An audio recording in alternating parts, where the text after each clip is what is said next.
एक मर्तबा का जिक्र है, एक तीतर अपनी जान बचाने के लिए बेचैनी से दौड़ रहा था। उसके पीछे एक तेज रफ्तार बाज लगा हुआ था। बाज उसे अपना शिकार बनाना चाहता था और तीतर अपनी पूरी ताकत से जिंदगी की तरफ भाग रहा था। दौड़ते दौड़ते उसकी नजर एक दरवेश पर पड़ी। सांस फूली हुई थी। वो इल्तिजा करते हुए बोला, मेरी हिफाजत कीजिए, ये बाज मुझे मारकर खाना चाहता है। इतने में बाज भी वहां आ उतरा। उसने सख्त लेकिन साफ अल्फाज में कहा, ये मेरा शिकार है, इसे मेरे हवाले कर दो। अगर मैं इसे नहीं खाऊंगा तो भूखा मर जाऊंगा। दरवेश गहरी सोच में डूब गया।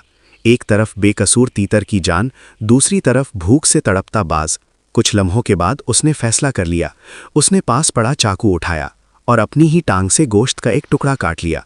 इस तीतर को छोड़ दो, इसके बदले ये गोश्त ले लो। बाज ने चालाक नजर से दरवेश को देखा और कहा, सिर्फ आज का नहीं, अगर तुम 10 दिन तक रोज इसी तरह मुझे अपने जिस्म का एक टुकड़ा दोगे तब मैं इसे हमेशा के लिए छोड़ूंगा। दरवेश ने दर्द के बावजूद उसकी शर्त मान ली। बाज गोश्त का टुकड़ा लेकर उड़ गया। उस दिन के बाद ये सिलसिला चल पड़ा। हर रोज बाज आता और दरवेश अपने जिस्म से गोश्त का टुकड़ा काटकर उसे दे देता। दर्द सहना आसान नहीं था, लेकिन वो अपने वादे पर कायम रहा। एक दिन वहां से एक शिकारी गुजर रहा था। उसकी नज़र दरवेश पर पड़ी, जो फिर से अपने जिस्म से गोश्त का टुकड़ा काट रहा था। शिकारी हैरान रह गया।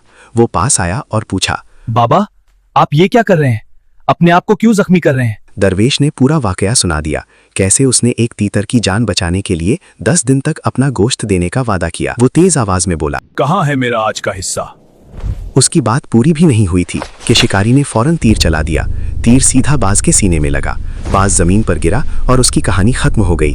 दरवेश ने हैरानी से शिकारी की तरफ देखा और कहा, ये तुमने क्या किया? मैंने उससे वादा किया था। शिकारी हल्का सा मुस्कुराया और बोला, आप रहमत दिखा रहे थे, लेकिन वो आपकी नरमी का फायदा उठा रहा था। दिल नरम रखो, लेकिन इतना भी नहीं कि लोग आपको ही नोचने लग जाएं।